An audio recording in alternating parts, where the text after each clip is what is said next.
Nyandenga, who is a member of the National Council of Churches of Kenya. We also have Peter Munga, an education analyst, as well as a member from the Kenya National Union of Teachers.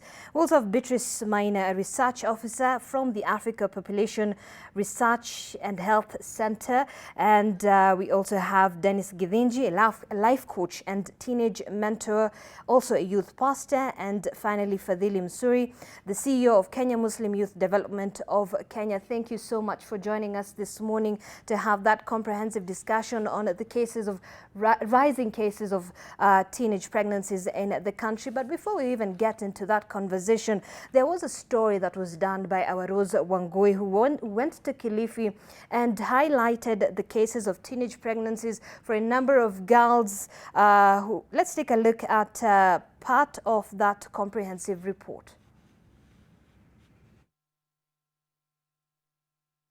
We also understand that there are other stories that were making headlines across the country. Of course, we'll be coming to that report in just a moment. But police have confirmed that 3 Kenyans were among those killed in yesterday's accident along the Namanga-Arusha highway. They were part of a group that had traveled to Arusha to take part in a racing event dubbed the Arusha Drive 3. Now, police spokesman Charles Owino says their bodies have been airlifted to Nairobi and their families notified. And as NTV's Seth Olale reports, authorities in Kenya and Tanzania have, however, dismissed claims that the vehicles involved in the crash were racing at that time.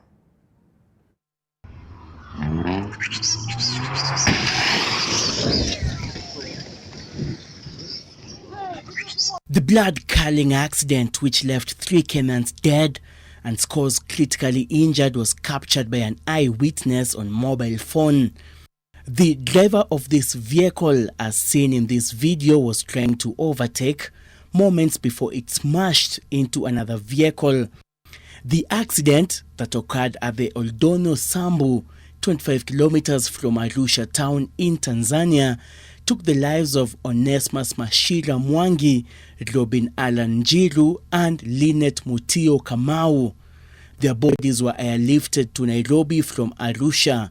Injured person was still being stabilized by the doctors and is in the process of being transferred to Nairobi for treatment, further treatment in Nairobi. The next of kin of the deceased persons have been informed. The late Robin Alan Njiru was Kirinyaga County Women Representative Purity Ngerichi's nephew. She described him as a bubbly gentleman with great dreams for his future. Onesmus Machira Mwangi was a spectator at the racing event in Arusha and was caught up in the crash. Arusha Police Commander Jonathan Shana says Tanzanian nationals were also among the casualties. Several others have been admitted in critical condition at Selian Lutheran near Arusha town.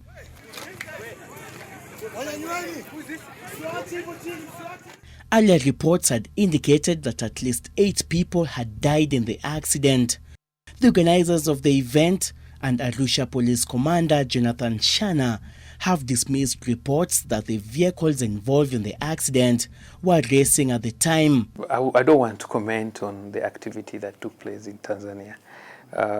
I may not have the actual facts, but I just wish to clarify so that Kenyans would know that we unfortunately lost 3 of us in that accident, but 1 survived, so that they get the actual numbers that we lost yesterday. But the details of the accident I may not be able to give. The event, dubbed the Arusha Drive 3, had attracted racers from both Kenya and Tanzania and was to take place between 19th and 21st of April. It had been advertised under the tagline, "The roads will never be the same again." Seth Olale, NTV. And in another incident, 2 people died and 7 were injured in a head-on collision between 2 private cars on Sunday night along the Meru-Nairobi highway. The accident took place near Kajunduthi High School in Tharaka Nithi County, Mara OCPD Johnson Kabusia said the injured are currently receiving treatment at the Chogoria PCA Mission Hospital. 2 of them are in critical condition. He says the driver of a vehicle driving from Meru Town towards Chuka Town with 5 people on board lost control and collided head-on with another that had 4 passengers.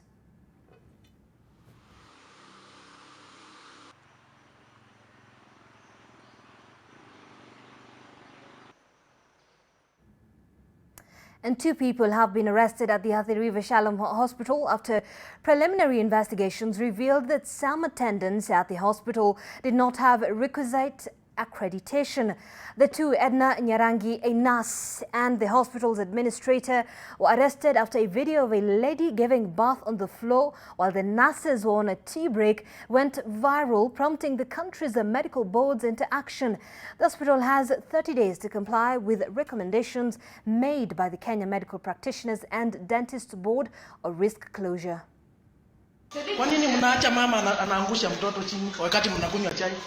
A video that went viral of a lady giving birth on the floor of Athi River Shalom Hospital elicited heated debate and reactions among Kenyans. Early Monday, officials from the Kenya Medical Practitioners and Dentists Board, accompanied by officials from the Machakos County Government, conducted an impromptu inspection at the hospital. Preliminary investigations by the board showed that some of the workers did not have the right skills for the designated positions while others did not have some required licenses. There is a bit of laxity on handling the staff from the outset when it comes to their employment and orientation to work within the institution, both within the hospital and in the various departments which they serve.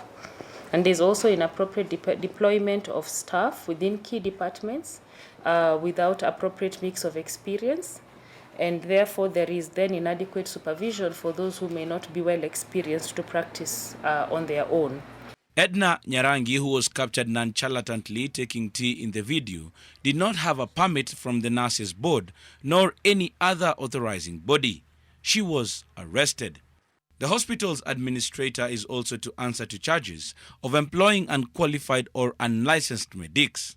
What the team before you is going to do is that it's going to hold a clinical audit to be able to fully establish the extent of the gaps within the institution, to be able to advise appropriately.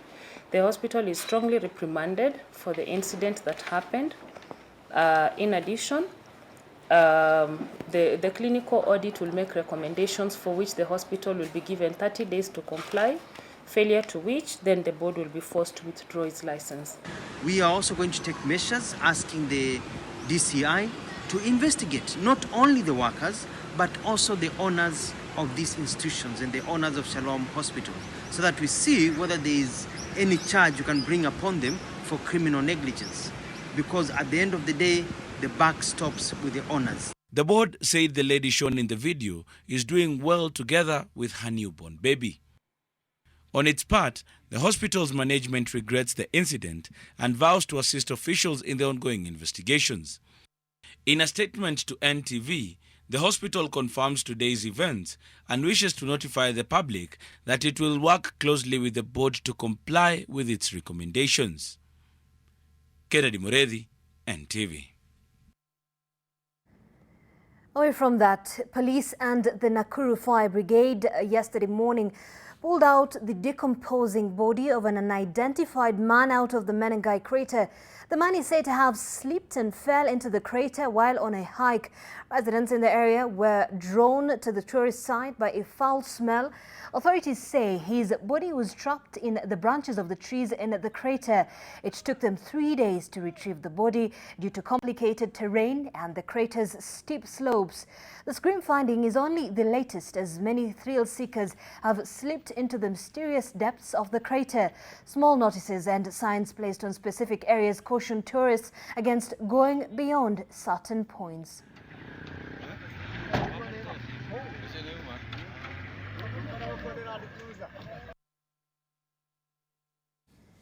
And to a story that we are following up for you, a face-off looms between the Ministry of Education and the Kenya National Union of Teachers over the implementation of the new competence-based curriculum. NAT has asked its members to boycott the 4-day capacity-building training for teachers that starts today at the Uhuru Gardens Primary School in Lang'ata. NAT says the competency-based program reforms exercise and its implementation was done in violation of the law. The teachers further say they are ill-prepared to implement it.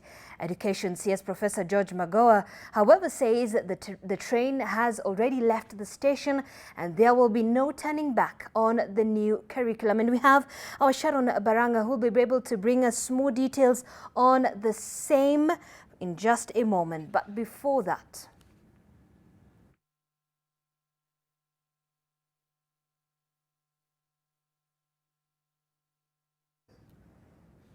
and on to our discussion this morning. Last year now, during the national exams, the country was shocked by the sheer number of teens who were either sitting their exams while pregnant or in delivery rooms. Kilifi County recorded the highest number.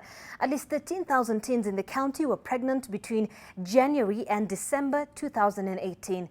It was the making of a national crisis that demanded the country's attention. Critics have argued that the need to introduce comprehensive sexuality education in schools.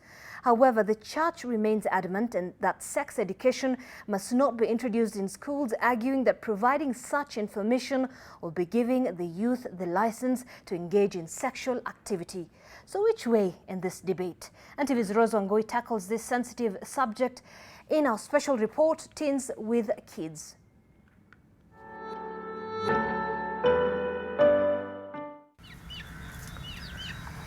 Aisha, not her real name, is 16 years old. At this age, it is a common expectation that a child is still under the guidance and protection of family, friends, and the community at large. Aisha is 7 months pregnant. This is her first pregnancy. She is naive and shy. She moves about listlessly, trying to hide her protruding belly with the drape of her oversized lasso. Last year, the course of Aisha's life changed forever when she discovered she was pregnant.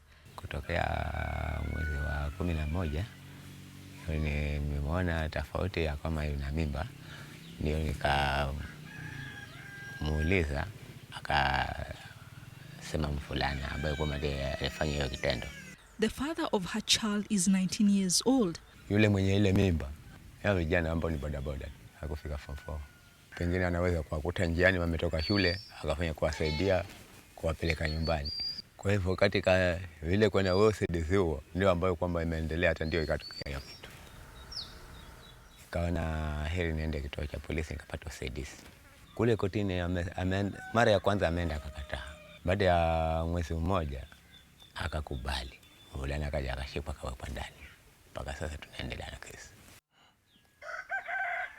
As her bump started to swell, Aisha's anxiety increased. She was in standard 8 and was meant to sit this year's Kenya Certificate Primary Education exam. Unfortunately, she dropped out of school last month when her pregnancy started showing, fearing she'd be ridiculed by her friends. Huyo mwenyewe anajiona aibu, manake vile umeonaje? Hata dukani penye kumtuma, hataki.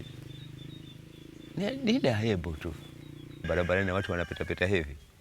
Hataki kabisa.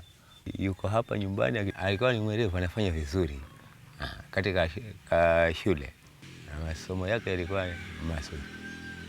Hata mimi mwenyewe kule kumsemea sana nilikuwa sina haja nako, kwa sababu unajua mtu akiwa vile roho yake inakuja kidogo, hata mtu akafikiria akaenda kajitia kitanzi. Kwa hivyo mtu akiwa namna ile nimpatie ile roho. Mzee Charo is not new to this. His eldest daughter also gave birth when she was only 13 years old.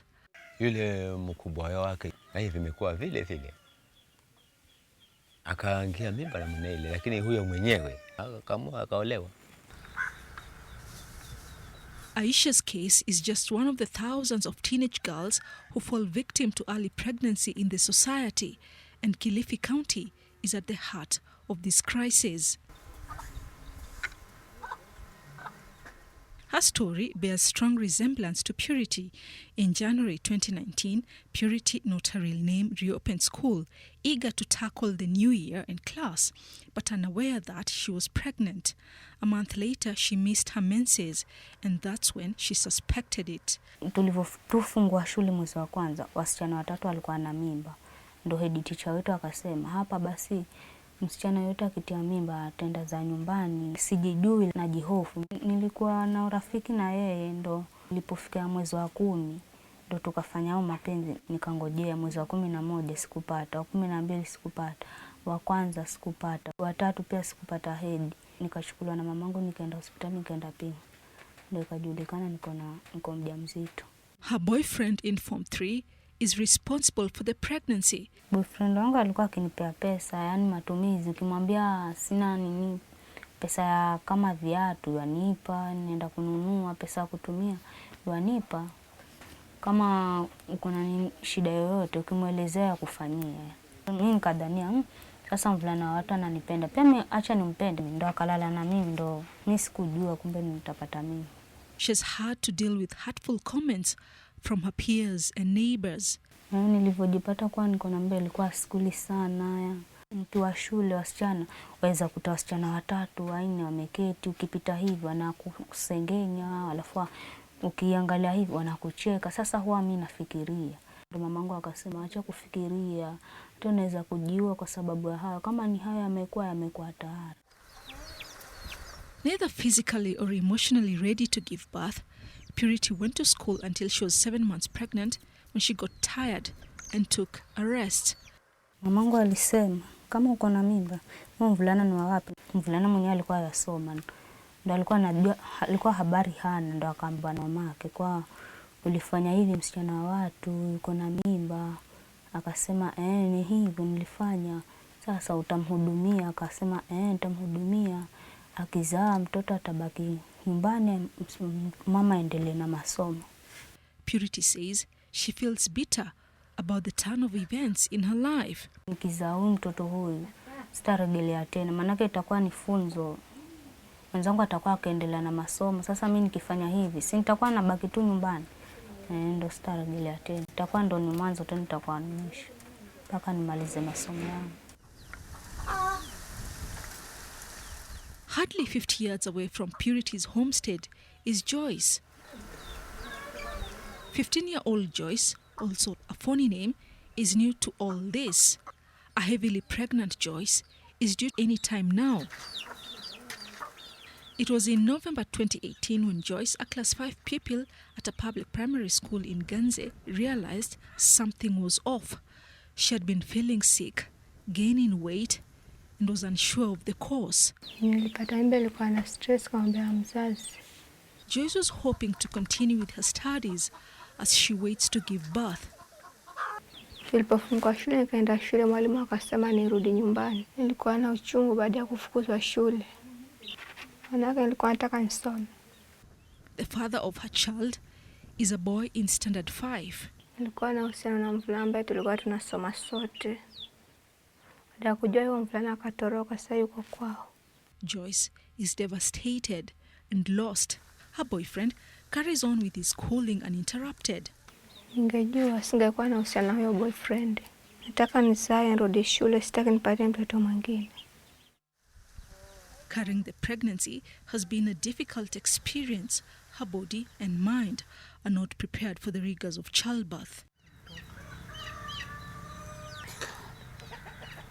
Her story is not different from that of 15-year-old Naomi, not her real name. While 3 months pregnant, Naomi, who was still hiding the pregnancy from her mother, could not keep up with school and the sicknesses that come with pregnancy. Her mother was summoned by the head teacher who made the revelation. Mwalimu alikwenda ngambia mtoto wako ana mimba. Akaitwa huyo mtoto wenyewe. Akaja, ndio tukajamuuliza. Akasema ni hivyo. Hai. Mimi nimeshutuka. Kwa yule hana yale mambo ya kusema na watu, mara umuone wafanya hivi. Hana. Yeye Jacques ni vile ni nuo pole alionao ule. Mimi hata nikashangaa, naona tu ni urongo. Naomi says the man responsible lured her with lies, gifts and money. They used to meet every evening after school to have sex. Then, in December 2018, she got pregnant. Nilikuwa surprise December ndo nikajua sasa niko na mimba. Huyo mvulana ametelea mimba. Mimi sijaongea naye. Amenionyesha. Akasema ni mtu fulani. Abasi haribu huyu mtoto wangu hata si bodaboda. Hai. Hata ni fundi wa kujenga jenga. Hai. The only thing that bothers Naomi's mother is that her daughter has brought shame to the family. Mimi niko peke yangu kweli, mzazi mwenzangu amekufa tayari. Mimi ndiye ambaye nabambanya. Ndiye ambaye natafuta ile mpango ya kuwa matumie. Nataka akizaa arudi shule. Asome. Amina, not her real name, is 15 years old. Watching how she stares at her baby betrays the struggle to cope with motherhood, because clearly it came too soon. Amina would like to go and play with her friends, but she has a 4-month-old baby to care for, so she can't go to school anymore, let alone play.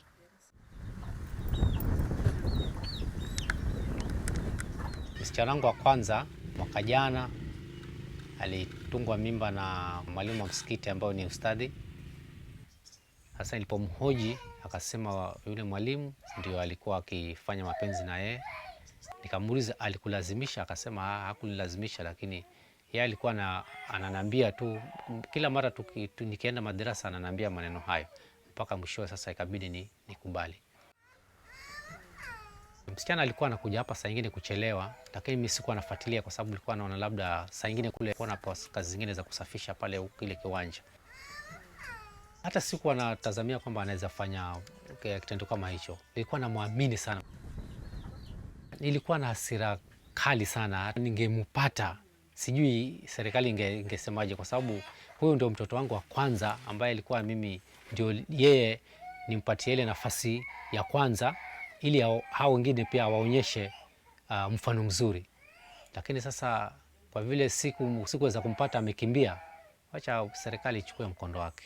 Kama wenzangu hao wametoka wanaenda nyumbani, watatoka sote. Wananigusa, nasema nibakie nyuma, wenzangu wakiwa wakienda.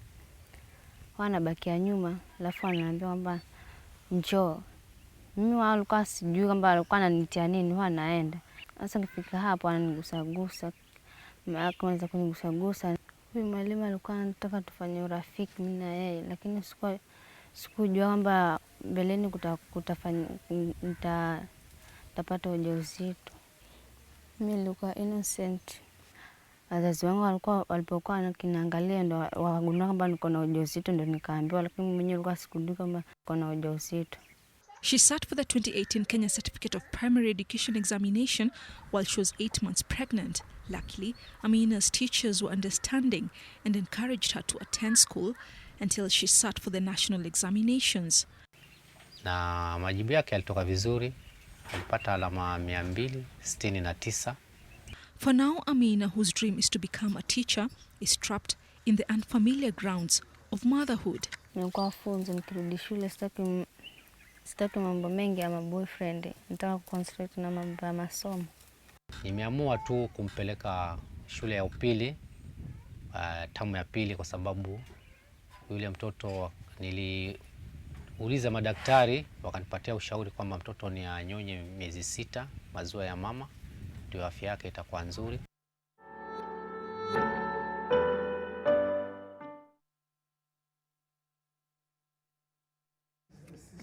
And that was just the first part of that special report by Rose Wangui on the cases of teenage pregnancies, in which she highlights specifically from Kilifi County. And I know we're going to get in the conversation, but we have Kennedy Muredhi, who is in Parliament, will be giving us a brief on what is happening there. Very good morning to you, Kennedy. We understand that the recess has come to an end and the MPs are back with a full entry. What do we expect to be debated today and in the next 3 weeks while they are in Parliament?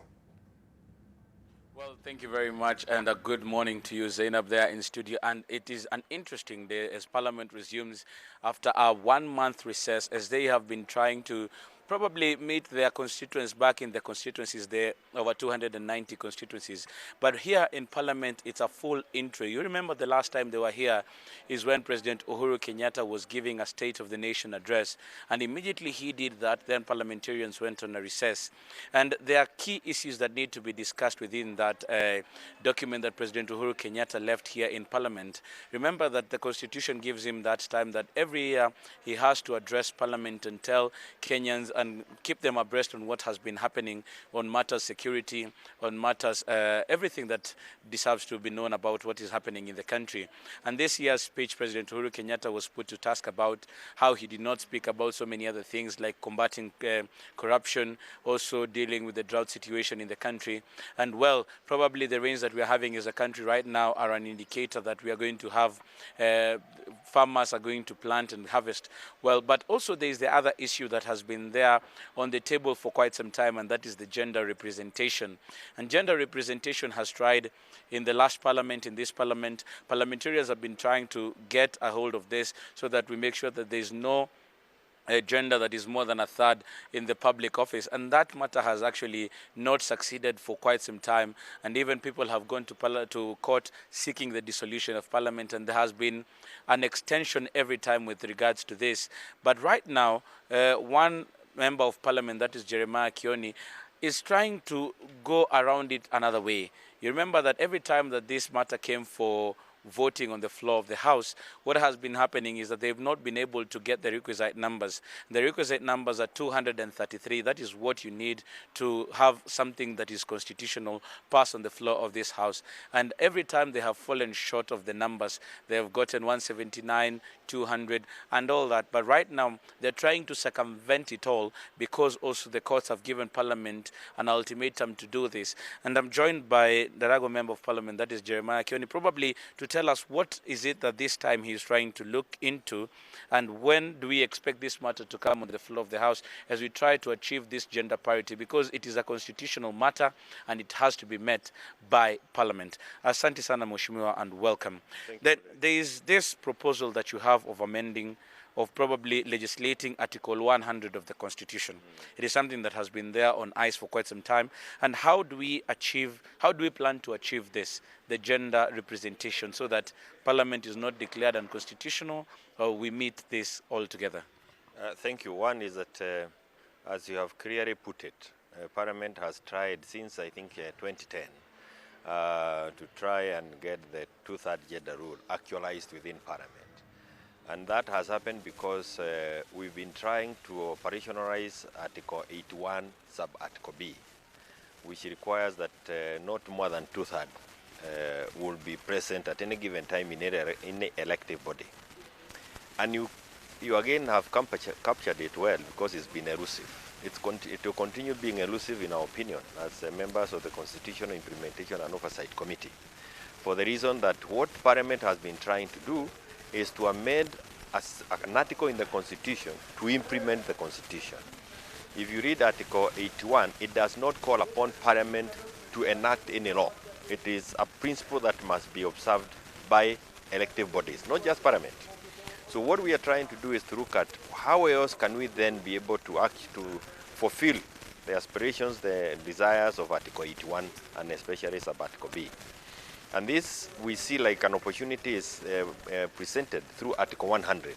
And Article 100 calls upon Parliament, specifically calls upon Parliament to enact legislation to ensure that there is a proper representation in Parliament of women, youth, persons with disability, and other marginalized groups. So Article 100 specifically deals with all groups, all marginalized groups, and all groups that are in the category of minorities.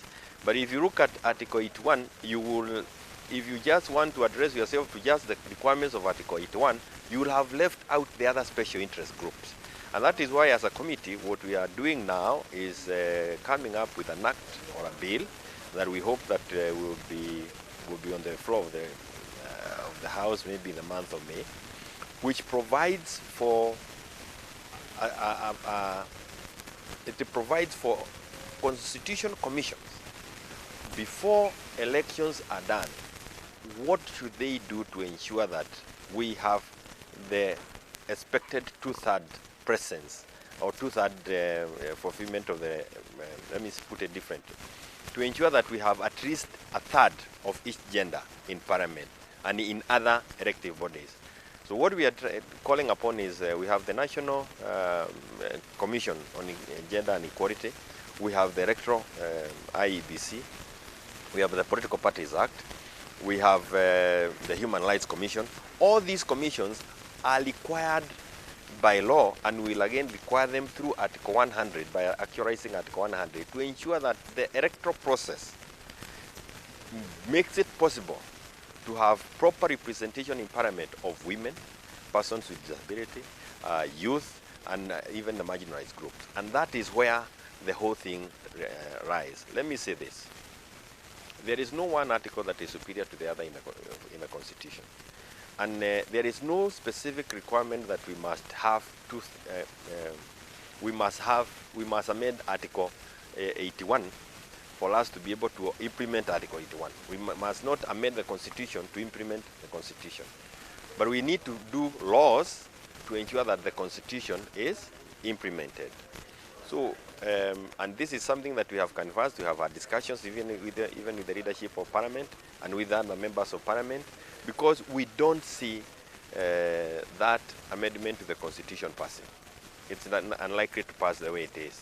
So, and we cannot remain on this issue forever. But we need to make sure that as a country, we move towards what the Constitution wanted us, where the Constitution wanted us to be. But let me also add this. When we are passing laws, we don't pass them for foreigners. We do not pass them for pressure groups out there. We pass them for Kenyans. So when we want to fulfill the requirements of Article 81B on the two-third gender rule, we must also listen to Kenyans. Kenyans are saying, nyinyi ni wengi, tunataka kuwapuguza. So you cannot come up with a registration, an amendment to the Constitution that increases the number of people. We must become more innovative and make sure that we achieve what we wanted to achieve. Well, Mheshimiwa, this is a conversation that we'll be having, and probably it is a subject matter that we'll be discussing in our subsequent bulletins as we try to understand what is it and how this committee is going to go about it. And they have said that they will be engaging most, as now implementing Article 81B of the Constitution is actually becoming a big problem to pass through Parliament. So how do they come up with the legislation? It is a matter that we will be looking into, Zaiynab, and we'll be probably preparing a news item for later in the day. Thank you very much, and go back to you, Zaiynab, in studio. All right, thank you so much, Kennedy. And of course, we'll be linking up with you later on for more details on that issue. But just to introduce my panel this morning once again, I'll start with Kefa Nyandenga, who's a member of the National Council of Churches of Kenya. We also have Peter Munga, an education analyst, also a member of the Kenya National Union of Teachers. Beatrice Maina, a research officer from the Africa Population Research and Health Center. And we also have Dennis Githinji, life coach and teenage mentor, and also a youth pastor, as well as Fadhili Mzuri, the CEO, Kenya Muslim Youth Development of Kenya. And indeed, thank you so much for joining us this morning. We've seen that report there by Rose Wangui, and those are startling statistics there from especially Kilifi County. But I'll start with you, Beatrice, from a research perspective, and you aided in terms of getting the statistics for this particular report. Is the number of the cases of teenage pregnancies increasing or decreasing? They are actually increasing. And of course, there are variations across the country, but going by the trend, since if we look at the demographic and health surveys conducted in Kenya, overall at the national level, the teenage pregnancies are on the rise. Yeah. So the prevalence, what is the prevalence within the county level? The highest county, there should be, one of the highest counties has 40%. That is Narok County. And the lowest in teenage pregnancies, I think it's Murang'a County at 10%. Yes. All right, so that is according to the research that you've been able to do. Yeah. All right, Kefa, from being a member of the National Council of Churches of Kenya, I'd like to get your reaction to this particular report. And of course, Beatrice saying the cases are actually rising by the day. Why are there so many teen pregnancies? Who is to blame? Thank you so much for inviting us for this debate. This is a very important matter and needs to be given attention. Teenage pregnancy is on the rise, and one way of looking at it is to look for who is to be blamed. But the other way is to say, we have a problem. We need to discuss it. And when you think about the demographic trends and development stages in our country, you realize that many parents are increasingly taking up salaried jobs. Schools are not, teachers are increasingly focusing on academic, exam-oriented subjects.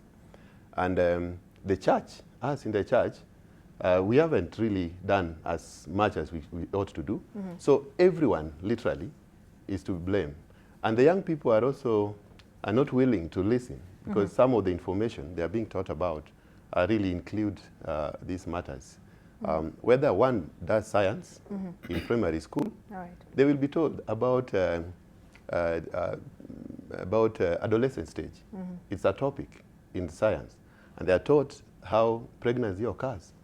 So everyone needs to rethink and do much more to reduce these cases. All right. Peter, and this appears to be a symptom of a much deeper issue. Where is the missing link? The missing link is we have not had a national conversation about some of these matters.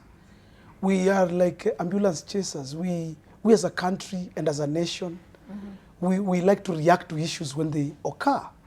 The teenage pregnancies is a matter that was coming. And many of us in the teaching world and even the researchers who are here, they'll tell you it's something we saw it coming. From the way our children behave, from our education system, the way it is kind of being run, you discover we have a system whereby there's more emphasis on the child than the teacher. There's more protection of the child than the teacher. So you discover what we used to see those days where anybody could even punish a child who is wayward. It's no longer there. So as a nation, we need to have a national conversation to discuss about not just teen pregnancies, but get to the root of the matter. And a national conversation here will involve talk even about something like about the new curriculum that we're talking about, so that we are able to enshrine or entrench these kind of things into the constitution and also maybe into the curriculum. But right now, all we are doing is just groping in the dark. Everybody trying to, it's like those guys those blind men who are trying to describe an elephant. So one said it's like a snake because he only saw the trunk. Another one thought, so all of us are just struggling on what to do. But let us, all of us, the way we are seated here like a forum like this, have a national conversation. The church people are there, the teachers are there, the government is there, the policymakers are there, and we discuss issues like teen pregnancies and how to curb them in our society, not in our schools, but in our society. All right. And Fadhili, if Beatrice, you can agree with me, there was a downward trajectory some years back when it came to teen pregnancy, but something happened in between then. Then now we're seeing an upward trajectory on the same. I don't know, Fadhili, what would you attribute this to? Thank you. Well, I think there's a lot of exposure currently to all manner of information and materials. And just as Peter has said and Kefa, even if you look at our school system, we really have that in-depth discussion about sexual and reproductive health. Our curriculum is focusing more on other aspects than focusing more on the reality of what these teenagers are engaging in. These numbers that keep increasing every year are not just from nowhere. It's an indication that there's a problem somewhere and there's a breakdown somewhere. Within the household, there's a breakdown of communication between the parent and the child. Within the school, there's a breakdown between the students and the teachers. Within the religious setup, there's a breakdown between the pastor, the imam, and the young people who are going to all these establishments. So I feel this breakdown partly contributes to all these issues. Lastly, if you look at the Kilifi case study that was done by the NTV reporter, most of the reasons that these guys are mentioning are issues if there was an environment within the home that they could open up and talk with their parents, maybe some that could have been avoided.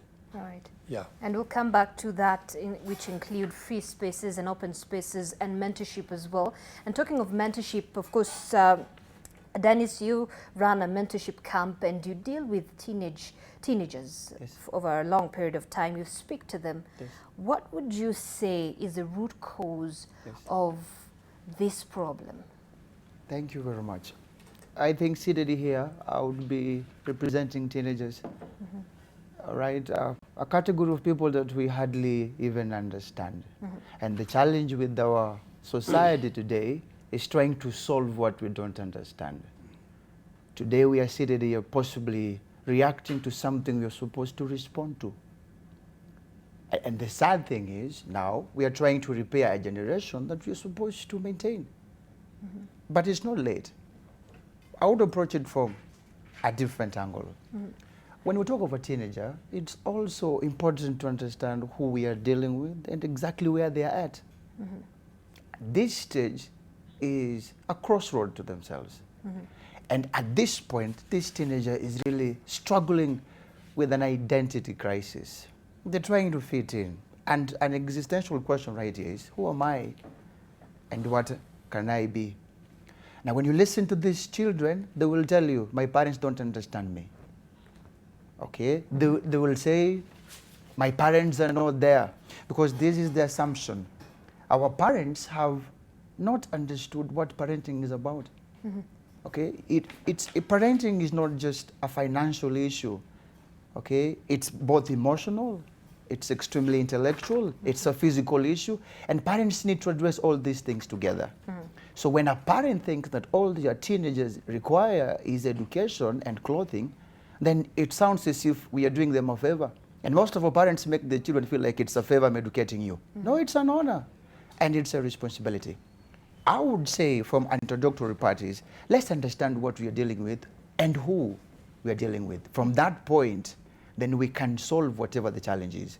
Because, miss, to tell you, pregnancy is a result of what problem? Yes, this is just a result. What is the problem? That's just a symptom. That's a symptom. We need to address the problem. All right. Yes. Beatrice, those very interesting remarks there and very important. Let's talk about the family setup now.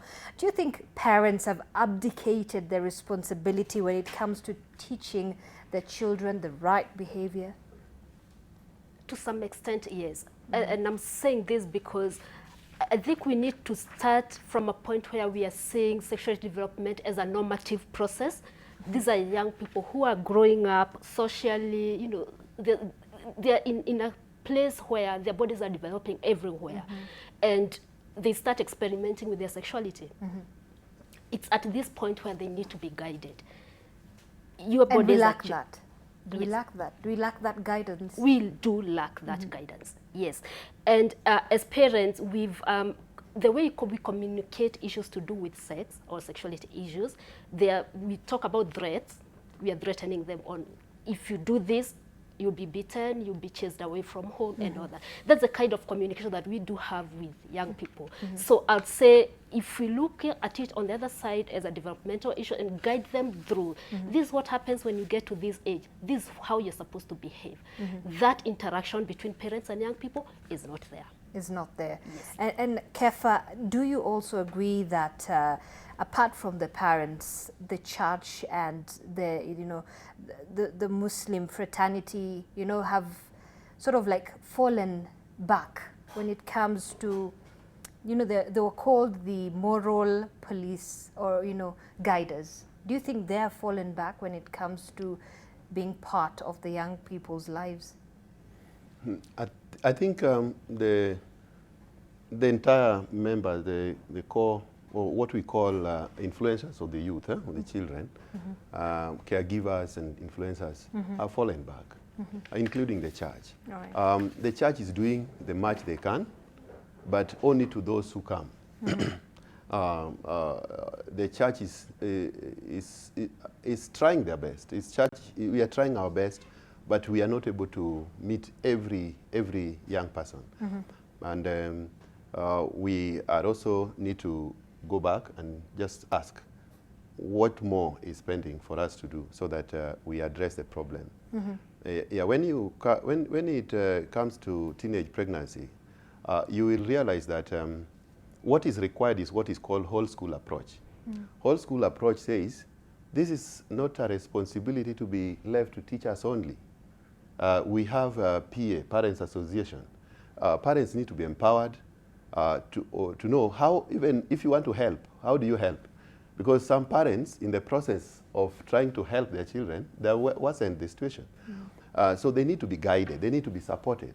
And when you think about even what is going on in the national discussion about the CBC, one of the components which is very critical of this curriculum is what is called parental empowerment and engagement. It's provided for.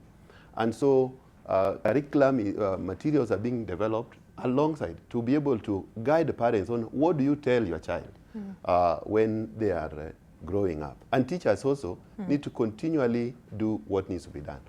And even as church, the parents, the churches need to. 64% of schools in this country were sponsored by the church. And if the churches are allowed, given the rightful space to do what they used to do traditionally, then they would also be able to improve the situation. But you know that for now, not all schools allow church. No.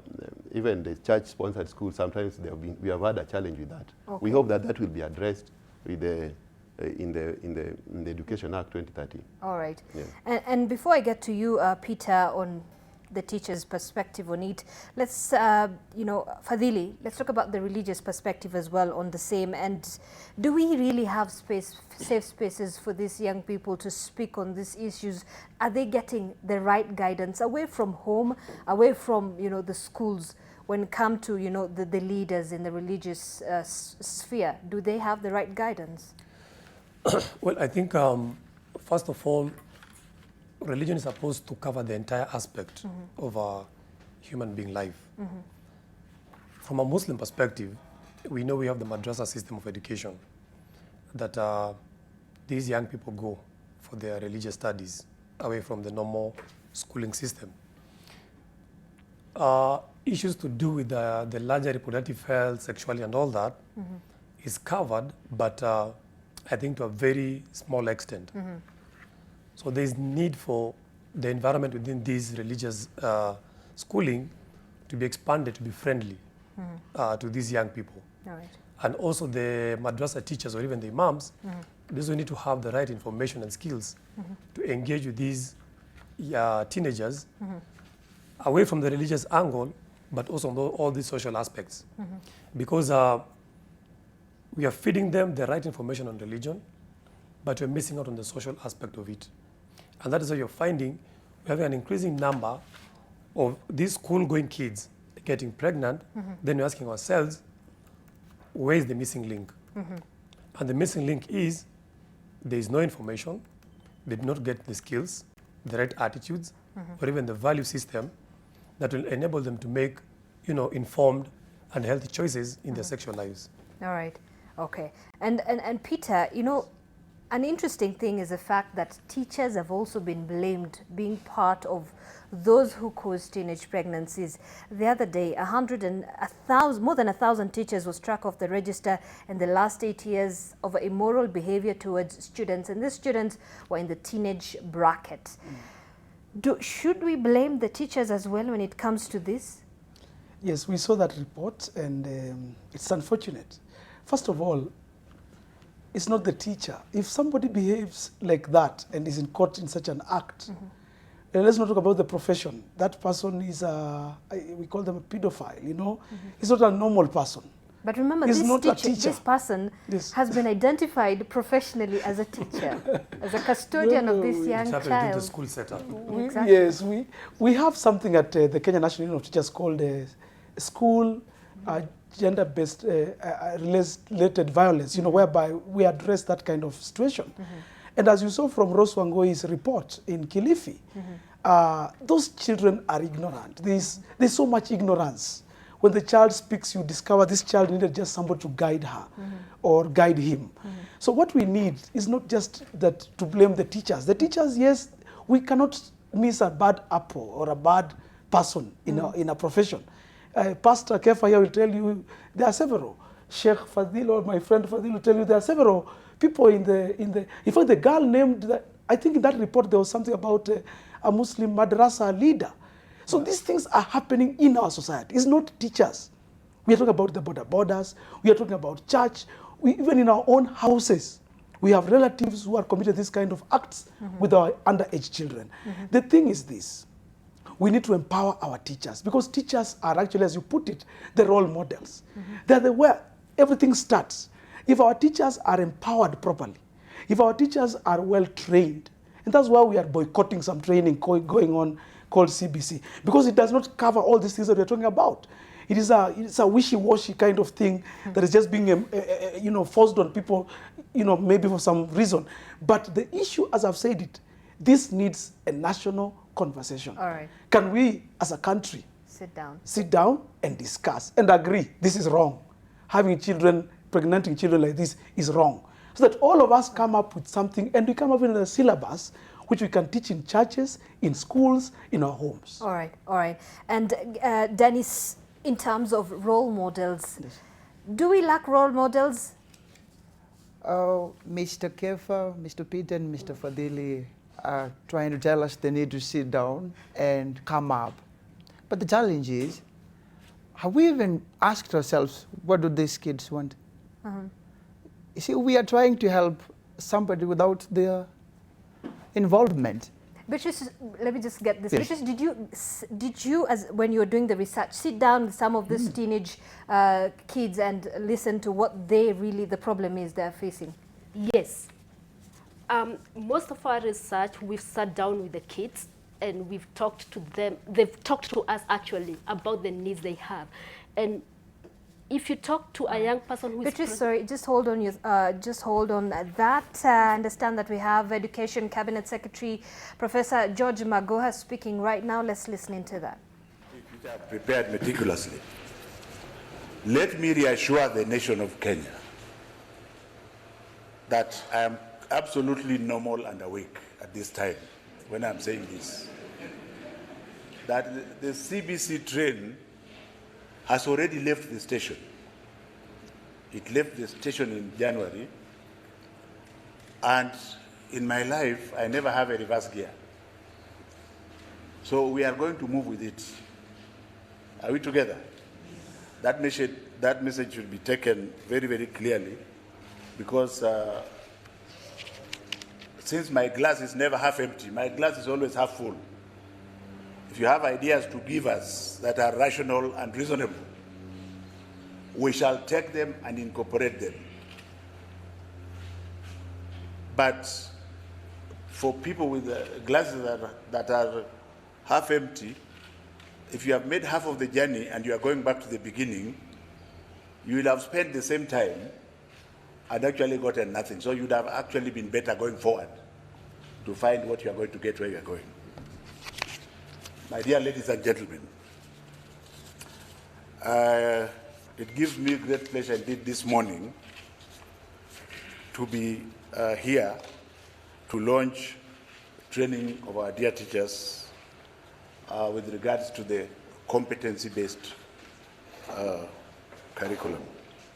First, on behalf of the government of Kenya, I wish to thank the teams that in one way or another have led to the fruition of this, and I hasten to identify the erstwhile Dr. Nancy Njeri Macharia, who is the TSC CEO, who has given all that she has to the success of this function.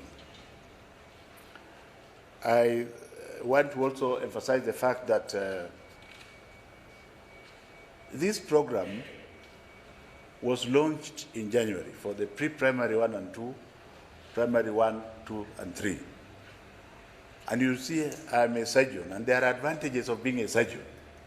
Because a surgeon thinks in one track, which means you identify, you make the diagnosis. Once you have made the diagnosis, you go and cure the problem and come out. Are we together? So the launch was already done.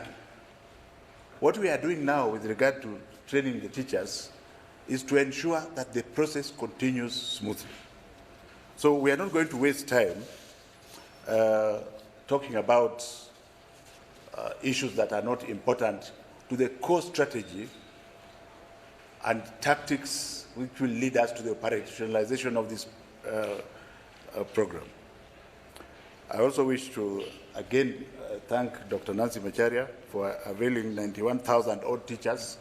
I've also been in touch with the ground, and I want to thank God first, because as you are all aware, each of you is related to a child. Is there any of you who is not related to a child?